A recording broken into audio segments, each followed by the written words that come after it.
So I have the pleasure today to talk with Jason Barnard. Jason is an entrepreneur, Google expert, professional musician, screenwriter, songwriter, and a cartoon blue dog. And there's more, but we're going to get to that, I'm sure, during the podcast. A long life with my white beard and a lot of different things along the way. I've tried my hand at many things. And one of my specialities now is branding. So that's why I'm on the show, I think. Yeah, wonderful. Well, thank you for joining us, Jason.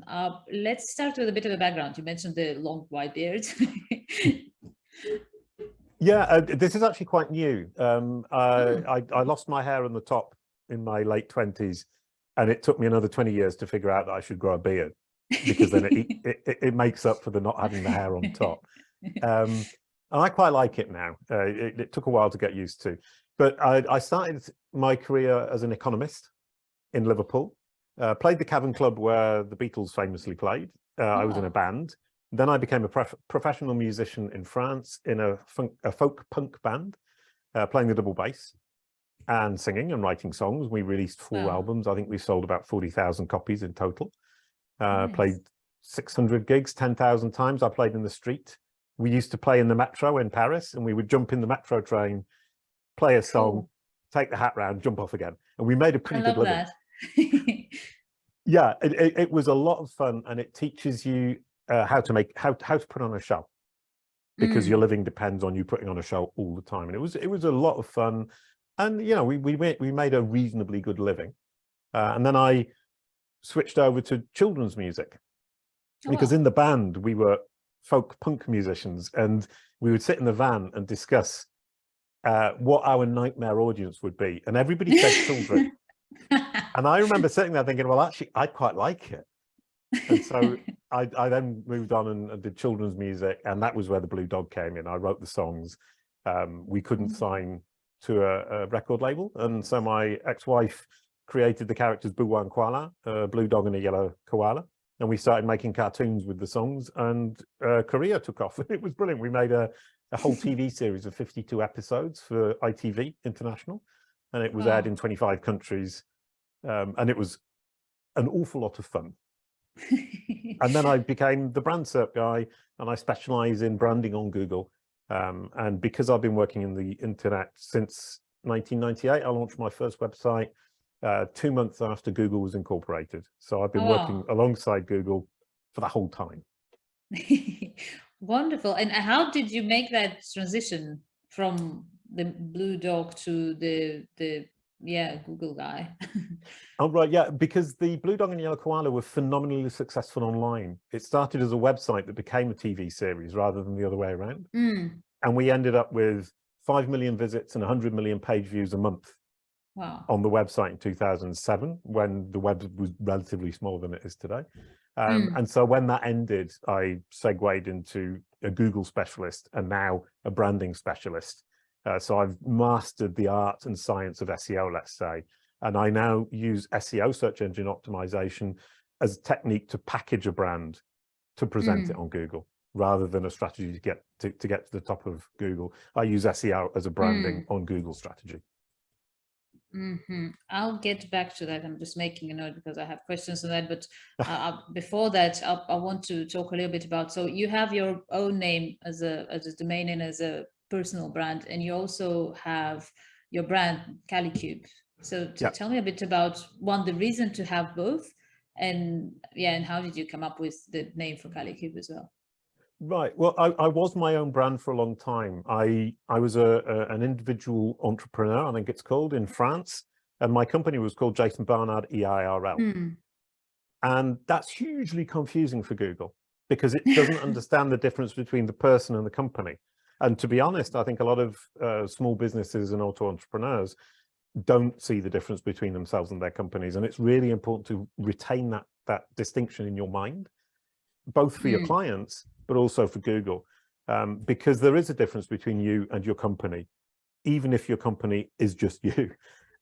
So from my perspective as Kalicube, as the brand SERP and knowledge panel specialists, we specialize in what your audience sees when they Google your company name or your personal name. So obviously, if it's the same, you're seeing both. But we need to educate Google that there are two distinct ideas here. One is my personal life and the other is my company life. And so what I then did was create a company called Kalicube, which means we now have two different domains, and it really helps me separate who I am from who the company is. And it also gives you that freedom, I would imagine, because like you seem like somebody who's, you know, getting up to a lot of different things. So if tomorrow you decide to do something else, you know, you can, you're not limited, and Kalicube can do its thing. That's hugely important. And I think we underestimate it. And I didn't make the point sufficiently strongly in the sense that what you're saying is so true, is I am a multifaceted human being who has a personal life and a professional life, and has a history with lots of different jobs over the time. And the company is an entity, a thing that serves its clients for brand search and knowledge panels. So I become, I need to be able to cover the music, the Blue Dog, the Economist, and what I do for the company. And that distinction is phenomenally important. And the name Kalicube, how did you come up with it? What was the reasoning there?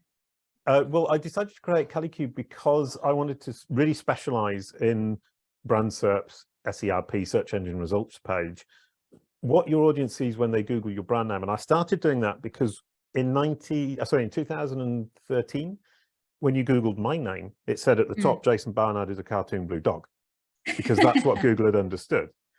And I realized it was very bad for my personal business, Jason Barnard, EIRL. So I set about changing Google's perception of me from being a blue dog to being a digital marketer and a brand expert. And so I created Kalicube as part of that strategy. And I integrated Jason Barnard EIRL into Kalicube, explained that to Google, said now it's a company and it's this name. And the name Kalicube comes from the fact that I could have called the company SEO Specialists Incorporated. And I could have been playing on the idea that people know immediately what it is I do, or the company does, rather. I've just made the mistake of associating myself with my company. People immediately know SEO Specialist Incorporated, we're going to be doing SEO for your company. With Kalicube, you've got no idea what we do. And that's the debate. Do I call a dog, for example, or do I call it the fluffy ball of fur? And if I call it the fluffy ball of fur, I have the advantage that I can create the meaning that I want. So Kalicube, using a unique name that doesn't actually correspond to what it is I do directly, allows me to create the image in your mind of who I am and how I can serve you and why you might like me. If I call myself SEO Consultant or SEO Experts Incorporated, the image is already there. So I don't have a choice. And I mean, Kali and Cube comes from Kali for me is quality, and Cube is square, solid, reliable. And we have a logo that's a falcon, multiple colors. And the falcon is a strong bird that flies, and the colors are joyful and happy and welcoming. And so I hope we've built this Kalicube with the falcon together becomes strength, flight, solidity, with kindness and color. Wonderful. I hope so. It does also, go back into the, or maybe I'm just on a wave today, but to me, it goes back to that freedom also that it gives you, because you mentioned like if you call yourself the SEO, whatever specialist, you're just one of however many like that. And with that, and also you are limiting yourself to, okay, that's what we do. And then you're going to have to get yourself out of that box each time and tell people, oh, I also do, branding consultancy, or I can also help with whatever. So that is something that, like you said, I feel it's very good, especially with made up names. So names that are words that are not so like translated words into other languages, so mashed up words. It gives you exactly that opportunity to create the meaning yourself and then own it, and then it's really unique. Yes, no, 100%. And I'm really glad we did that. I mean, it's a choice, and you need to make the choice that makes sense to you. And I like to look at it as a crowd of people. If I call myself what I am, for example, SEO Experts Incorporated, I'm in the middle of the crowd fighting to get to the front. If I call myself Kalicube, I leave the crowd and I'm trying to encourage people to follow me. And the two mindsets are very, very different. Both are huge struggles to get either to the front of the crowd or to get the crowd to follow you or get a crowd around you. But that's your choice from my perspective in the brand name that you choose.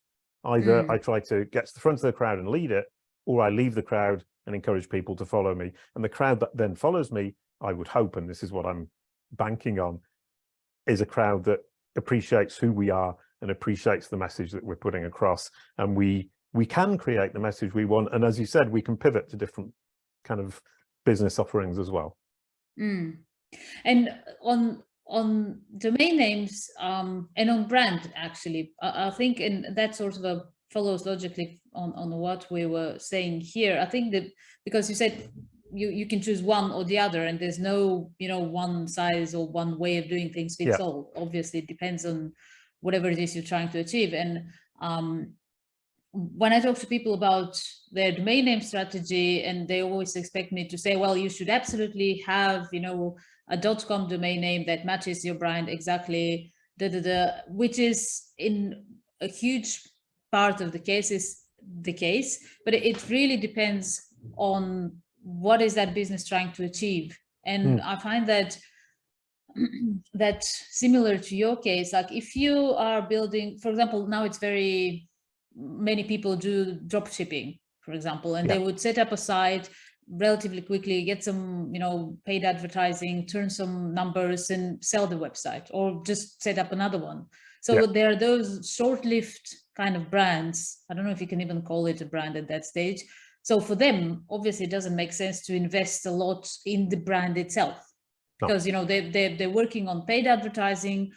They kind of dragging people from here, there, everywhere, social media, selling some stuff, either selling the website or just setting up another one. Obviously, it doesn't make sense.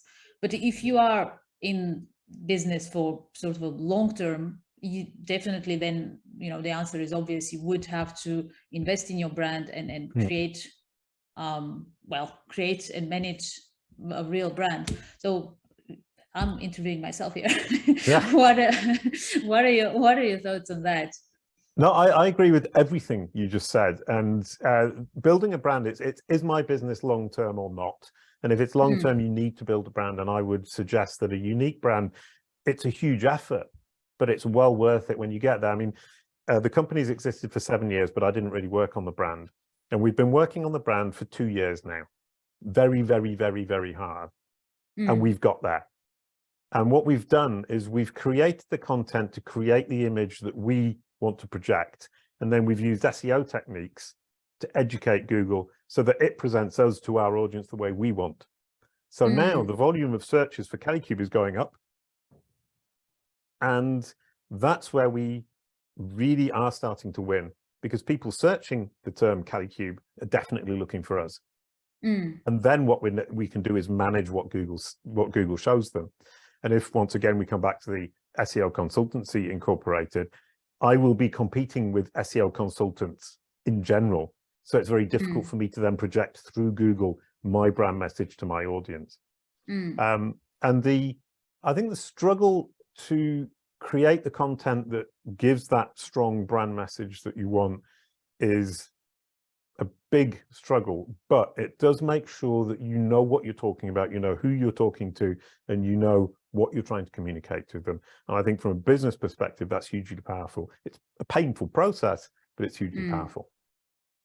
Something that I'm thinking now, as you're talking about how you focus on helping individuals or brands craft what comes up when people Google their name or their brand name. And I'm thinking a lot of, or at least in my experience, I think a lot of people don't actually even think about that. All they think about is, I want to just be on top. Yep. And they're not even, and I really like the way you are sort of describing it, that no, you actually have to think about it, not just, I need to come up on top, because, ultimately you can even just pay it and come up on top. Yeah. Like, who cares? True. And not to mention that it's easier than following, whatever algorithm change and whatever rules apply, and etc., etc. But the important thing is is that, I guess, it's to own your brand and your image and Yeah. make sure that's exactly the content. So how do you do that? But it's surprisingly simple. I call that your Google business card, and you need to design it. So what we do is design a Google business card for you or your company. We make sure that that Google business card is positive, accurate, and convincing when your audience Googles your personal name or your brand name. And of course, the starting point is always your own website. You want to get that to the top. And a lot of SEOs say, well, I've got to the top, job done. Job is not done. There is the rest of the search engine results page to deal with. And also what we call the knowledge panel, which is the informational panel on the right-hand side, which is becoming increasingly dominant on Google. If you search my name, Jason Barnard, Jason Barnard, you will see a lot of information on the right-hand side on your desktop computer. That's a knowledge panel. It's Google's understanding of the facts about me, and it's building those for every company and every person, whether you like it or not. So you need to take control to make sure Google's understood the facts, because that space, that real estate on your brand SERP is much bigger than your website. And it's the Google's facts about you. It's what Google has understood. It's Google's stamp of approval. If you have a great knowledge panel with factual information, rich images, a great description, associated companies or people at the bottom, if you have that, then you look hugely impressive to your audience. It's Google's stamp of approval. And your website is obviously you, but that's a third party, Google, vouching for you. Hugely important. And that understanding starts once again from your website, but you need to communicate to Google through your website, who you are, what you do, and which audience you serve, so that it can represent you to your audience in the way that you want. Obviously, you can say anything. So Google doesn't just believe what you say on your website. It goes around the web and corroborates what it is you're saying. So you need to make sure that your entire digital ecosystem, every mention of your brand or yourself as a person, is consistent with the message that you're giving on your website. So that means if you're focusing on getting Google to understand who you are, what you do, and which audience you serve, you're necessarily cleaning up your digital ecosystem and projecting a clear, consistent message to your audience. It's hugely powerful. And I call that building your digital strategy from the brand SERP outwards. I love that because I had an interview. I had an interview earlier, and it's kind of a recurring theme in a lot of my interviews without me actually meaning it, but that we end up always highlighting that, like, you should be like your brand, your business, it's ultimately for your customers, for your users. So your content should be for them, your obviously your product is for them, and it should be all around that, and the rest of everything around it, like the social media, the Google, all of that, those are tools to use either to attract those people or to communicate something to them. And I love the way you just said you use your website to communicate that information to Google or generally search engines. And I think a lot of people have lost their minds on doing it the other way around, where they focus on those keywords, those results, those metrics. I'm appearing here like that, there like that, and it becomes a mess instead of exactly what you said. Instead of saying, no, that is my brand, that is my website, get it all clear, and there where I actually own it and own the content. So that's my message, and then make sure that's understood and communicated everywhere else. Right, 100%. You mentioned pushing out your brand message and your content to your audience on social media channels, on third-party websites. Google brings all of that together, and that result that you look at, you can just look at your brand SERP, look at that result for your brand name or your personal name. You can immediately see, are you hitting the right buttons? Are you consistent? Does it make sense? And if we come back one step as well, we were talking about unique brand names and creating your own meaning for your brand name. It's also true for Google. If you're educating Google, I like to talk about Google as a child. It wants to understand the world, and we need to educate it about our little corner of the internet. And it wants to understand the whole world. It doesn't have a concept of notability. It has a concept of, I want to understand. And it will try to understand you, whether you make an effort or not. So you need to make the effort to make sure it can clearly understand who you are, what you do, and which audience you serve. And The great thing about the brand name is if you have that unique brand name, once it's understood who you are, it can then start to understand the topics for which you're relevant and helpful to its users. And at that point, it can start to match, as you said, people want to be at the top of the search results. Best way to be at the top of the search results today is to be the expert, the authority, and trustworthy within the niche that you can truly serve. The subset of Google's users who are your audience. Google wants to map your offers to their needs. And the way it can do that is through understanding your brand and understanding the services and products you offer or the content you offer and which audience that is going to serve. And as you can see, immediately this child can match and create that relationship. So you need to build understanding in its brain, and brain in inverted commas. You need to get it to understand your topicality, get it to understand that you're an expert, you're authoritative, and that you're trustworthy, so that it will recommend you to its users when they're searching on Google anywhere. And the best way to gauge whether Google's understood, whether it trusts you, whether it thinks you're authoritative, and what your topicality is search your own name and look at the results and see if it corresponds to what you think it should. And so on that, what are some mistakes that you see entrepreneurs often make in that space?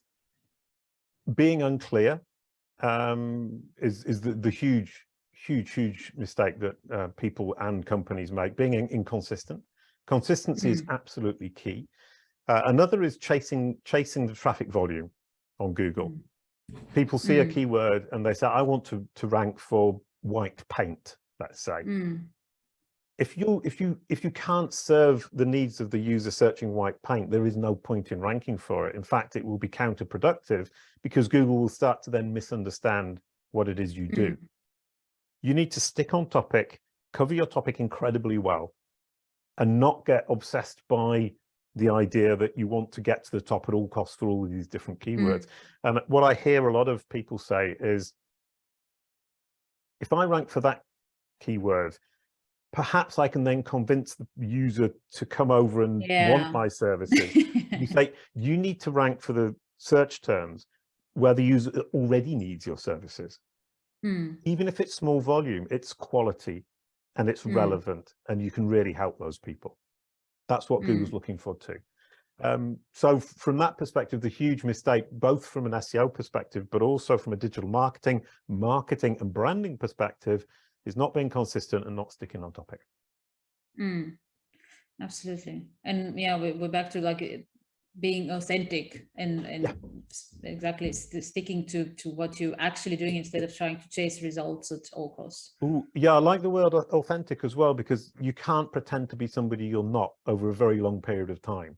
And you certainly can't do it online when Google's looking over your shoulder the entire time. You'll trip up at some point.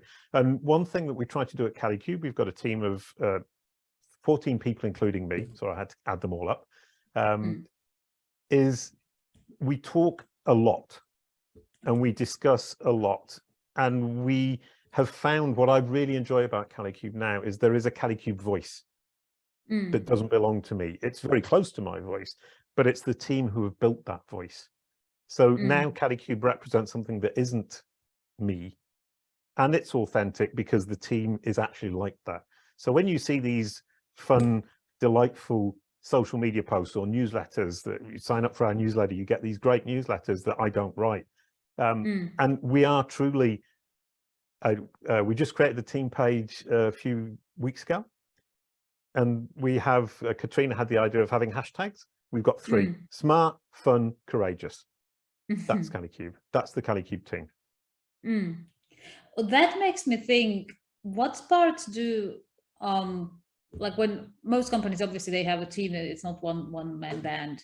And those teams, they have social networks and they share content constantly, whether it is or isn't. And in some way, I guess we literally spend more time working than we spend at home. So it is related to the company. Should a business try to in some way curate that content, encourage it? Like what are your tips on that? That's a really great question. Yes, is the answer. If your team, if the members of your team are actually truly interested in what they do, then it's well worth doing. If they're just doing a job to make money, then it isn't worth doing, because you're going to distract both your audience and Google. So you need to look at your team and say, well, who's here for the long haul? Who's here because they really love it? Who's here who would do this in their own personal time if they didn't have it as a job? Those are very valuable people in terms of then saying, well, we can curate this and we can use it, because Google works on a concept. I mean, I mentioned earlier on expertise, authority, and trustworthiness. That's what Google's term. It's basically credibility, but they break it down into expertise, authoritativeness, and trustworthiness. That applies to the brand. Is it expert, authoritative, and trustworthy? The person creating the content, so your team, are they expert, authoritative, and trustworthy, or me as an author? And then is the content expert? So if you look at that middle one, the author or the creator, if you can get both your audience on board with the fact that, for example, Elisa does case studies, she writes case studies, so we put her name on it. That makes the Kalicube team more real, it makes the content more real, and it demonstrates both to our audience, I said mine, but Kalicube's audience, that it's not just Jason. This is our catchphrase of the moment, because most people associate Kalicube with me, because it was just me. And for 2 years now, it's not just Jason, but we've only just realized that that's a huge problem in terms of both our audience and in terms of Google. So we're changing that. Kalicube, it's not just Jason, it's 14 amazing people, including Jason. For some reason, I had that image now of, because you started with cartoon, I think you just put that in my head. So now I have a cartoon in my head with like your office with yourself as you are now, and 13 more people walking around with t-shirt written "not Jason" on it. Oh, that's brilliant. Oh, that's delightful. I love that. There you go. Yeah, I hadn't thought of that. Now I've got that image in my head, and it's not going to disappear. For the Christmas is coming. You can make some presents like for your team. So, and I think it is really, really important. I mean, I've gone from solopreneur to company, and I kind of missed the step. And it really is literally just a couple of months now where I kind of think, it can't just be me. It's a company, and the company has its own voice. And it's evolved. I mean, you don't build a team overnight. It's taken 2 years. Absolutely. And I thought, oh, I'll just find 10 wonderful people and we'll have a brilliant team, and it'll take a couple of months. 2 years later, we have a wonderful team and a brilliant team. But it's been step by step. Some people have come and gone. Some people have stayed. And we've built a team around an attitude and that idea of courageous.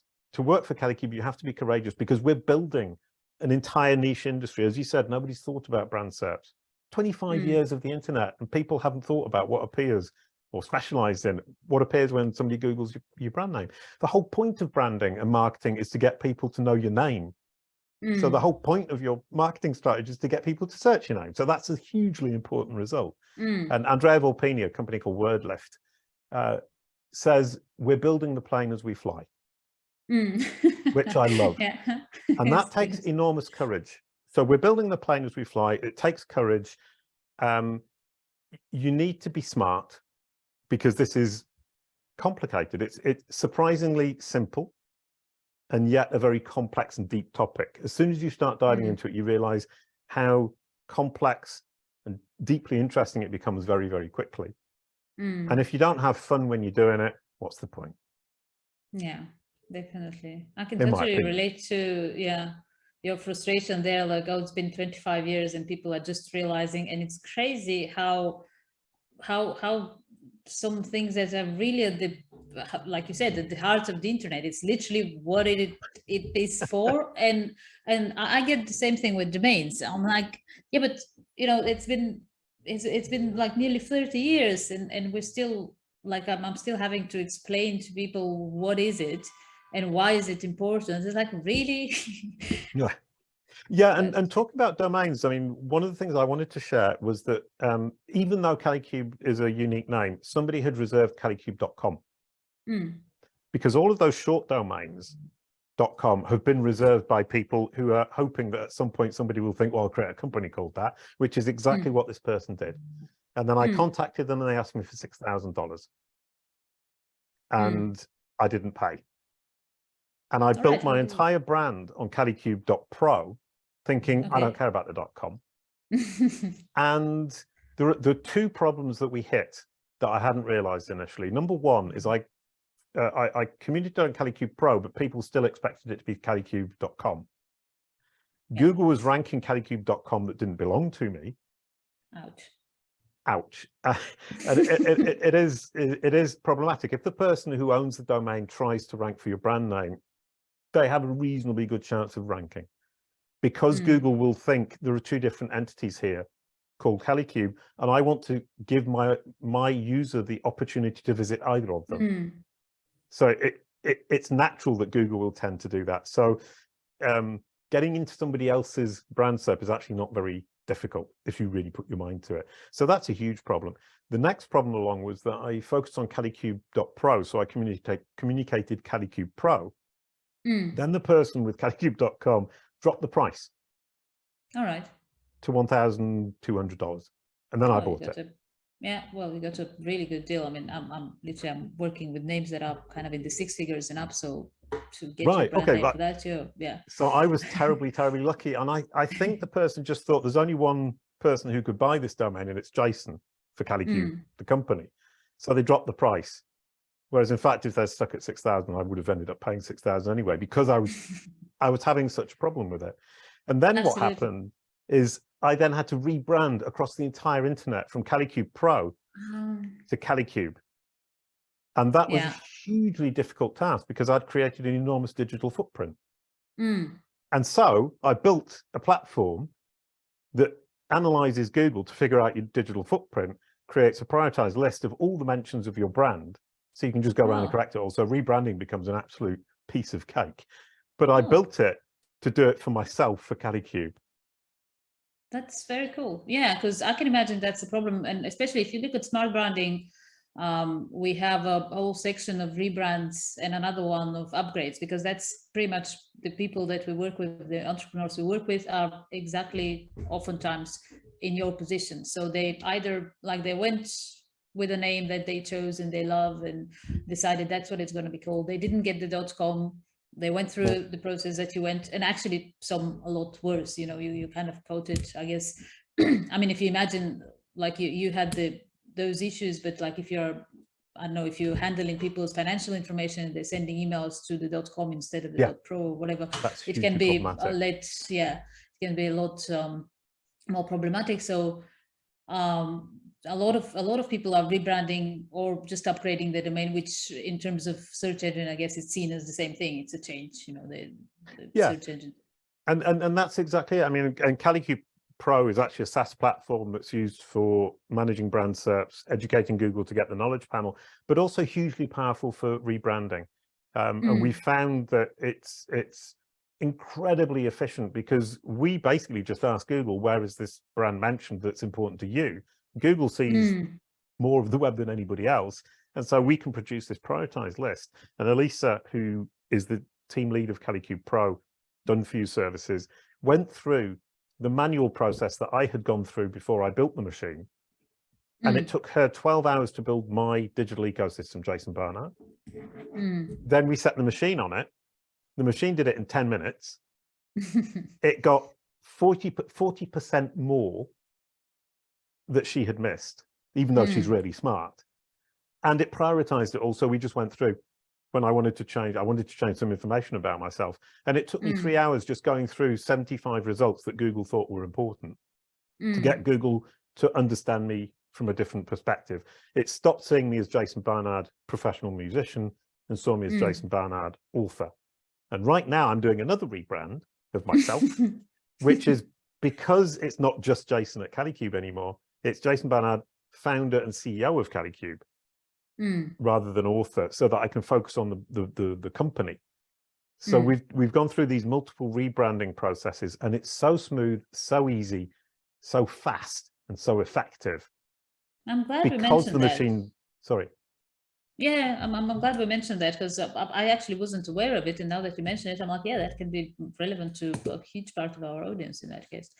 Yeah, I only just occurred to me as well, by the way. I hadn't planned that at all, but rebranding, it's perfect. I was talking to Olga on a podcast, and she was asking about changing her name to her married name, and saying that's a huge problem for me potentially. And the answer to that is no, it's not. If you use something like Kalicube Pro, you get all those lists, you go through all the sources and you change the name. Essentially, the changing to a married name is a rebranding. And if you can do it consistently across the web, and here's the trick, if you can do it consistently across the web in one single day, Google will see a consistent message change from one thing to another, from one day to another. Then you've actually really quickly nailed its understanding. And in a couple of weeks, it will understand and it will rebrand you as a person or as a company. And I think companies miss the opportunity that Kalicube Pro offers because they think, I know my digital ecosystem, I can just go through it. But you don't know your digital ecosystem because people talk about you and you don't know it. And you don't know what's important to Google. You don't know what's important to your audience. And I would argue that the prioritized list that Google gives us is also the priority for your audience and therefore for you. Well, that's what they see. Yeah. I mean, if Google says this is important, it's saying it's important for your audience as it understands your audience. And if Google's getting it wrong, then you've probably got a very messy digital footprint. And you need to clean it up anyway. So, yeah, my next question is going to be, what is the type of company that should be reaching out to you? One that has a messy footprint, obviously, is one. Yeah, companies with a messy footprint, companies who are rebranding, companies who acquire other companies, because you then need to explain that to Google. And the thing about knowledge panels, that information box on the right-hand side, as I said, Google is building them for every company and every person. You need to take control now. Because if Google misunderstands today, it's going to be hugely more difficult to correct it in a couple of years' time, because that information is going to be ingrained in its brain.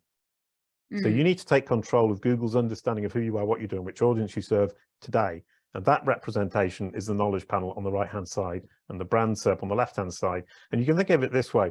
The knowledge panel is fact as understood by Google, the right-hand side of the search engine results page. The left-hand side is Google's recommendations. And if you look at it that way, it's really easy to manage. And so I'm going to try to wrap it up, but just so that entrepreneurs know that they have a problem, is that the way to check then? Just Google their brand name or Google their own name? 100%. If you Google your personal name or your brand name, when you do it, you think, what do I see? What did I expect to see? What do I want to see? And they're never the same. I've been working on my personal brand SERP for 10 years, and it's now pretty much exactly what I want to see, what I want my audience to see. And it's very, very, very, very stable. It's very difficult for anybody else to get onto that brand SERP, because Google has understood that this is the information that makes sense to me, makes sense to my audience, therefore makes sense to Google when it's presenting me to my audience. And that stability takes years to build. And when you've got it, there's an immense feeling of security. And there's an immense protection. A friend of mine, Katrina McKinnon, suggested that that stable, quality, relevant brand SERP is your insurance against every Google update. Because Google's understood who you are, what you do, and which audience you serve. Therefore, the algorithm updates that it makes are much, much, much less likely to hurt you. Yeah.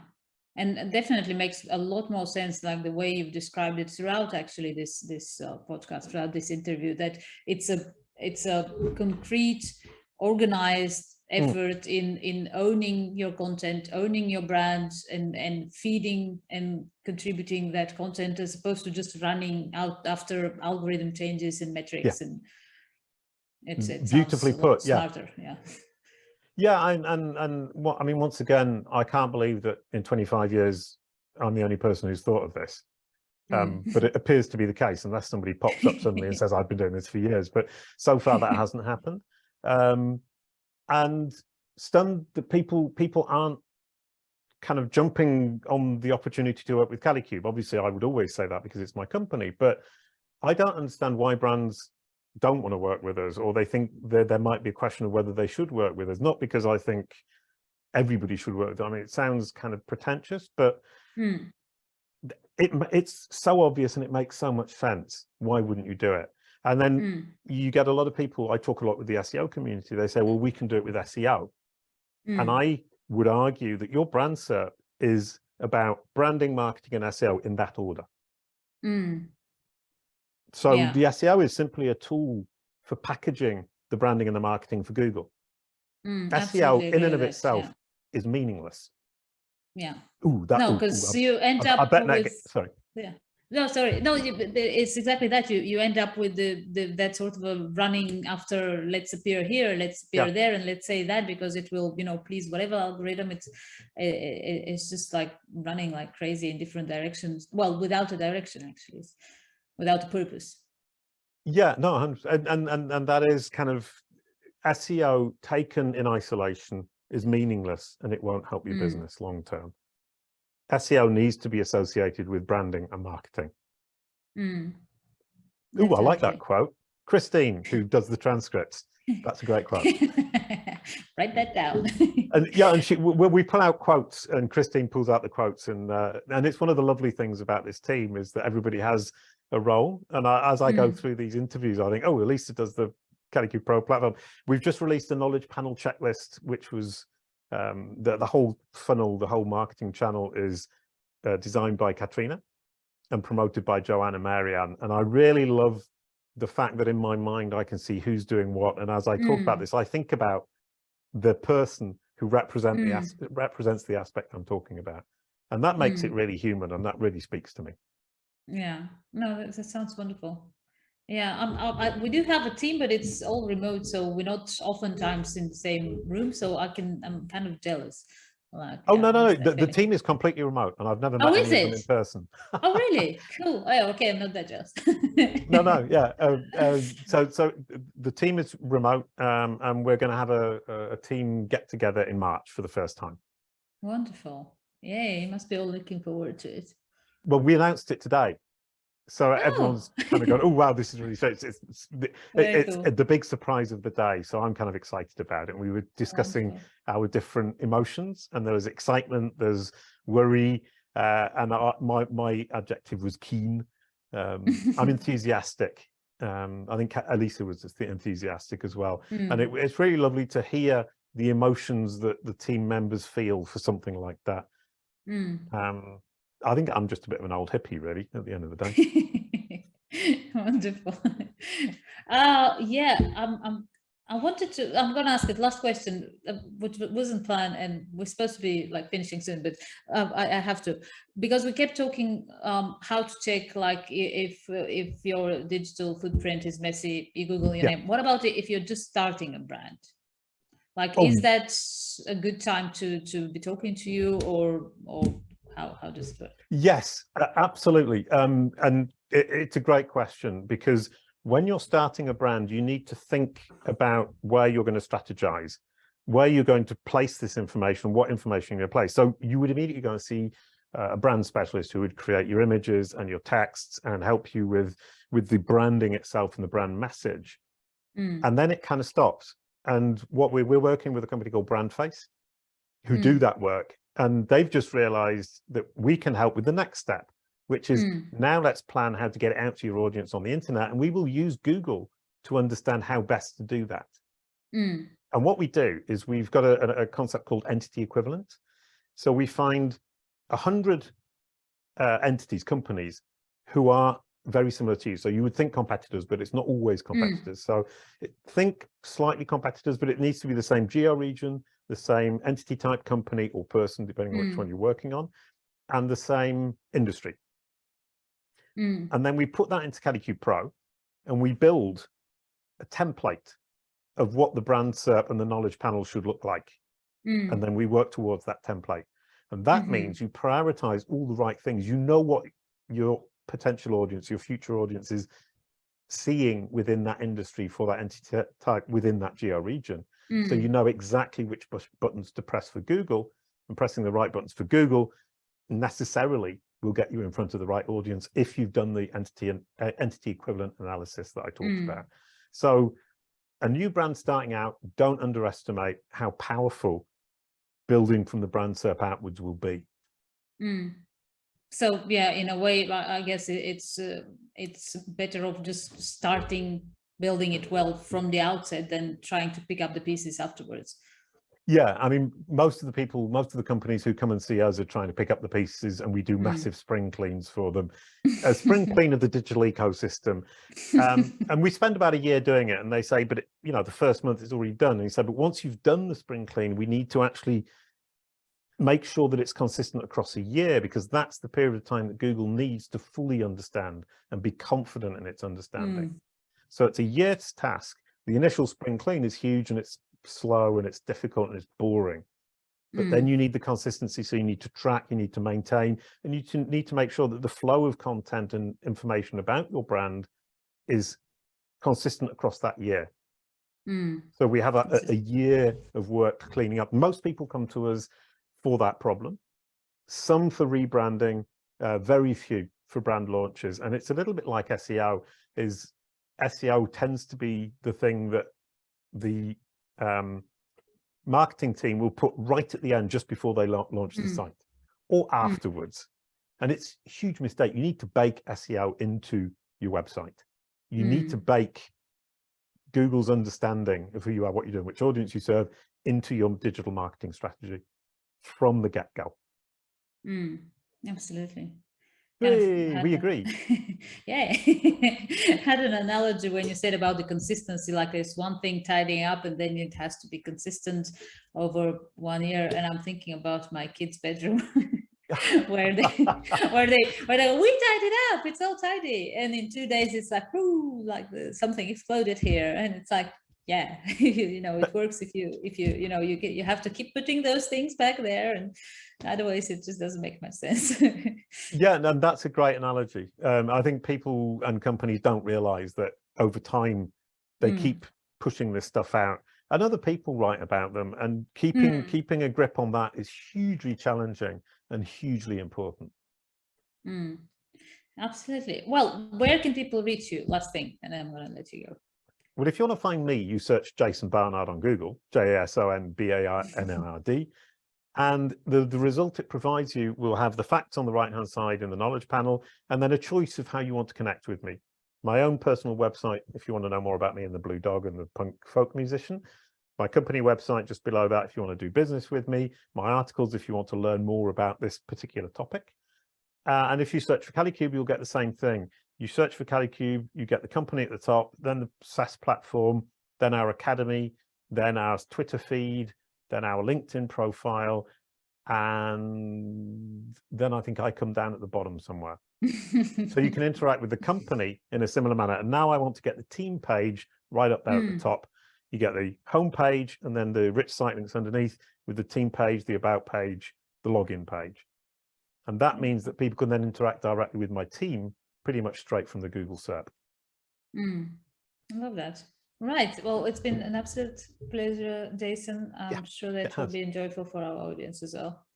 Brilliant. And it was a really lovely new angle for me. And as I said, the reason I don't talk about domains and branding more explicitly is because people don't often ask me, and I absolutely loved talking about it.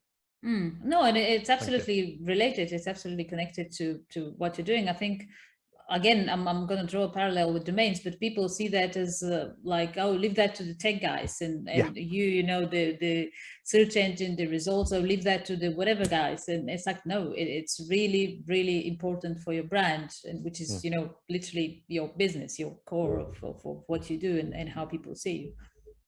So, absolutely. And Google uses your domain name as a representation of you. So your domain name becomes phenomenally valuable because it associates you with that domain name.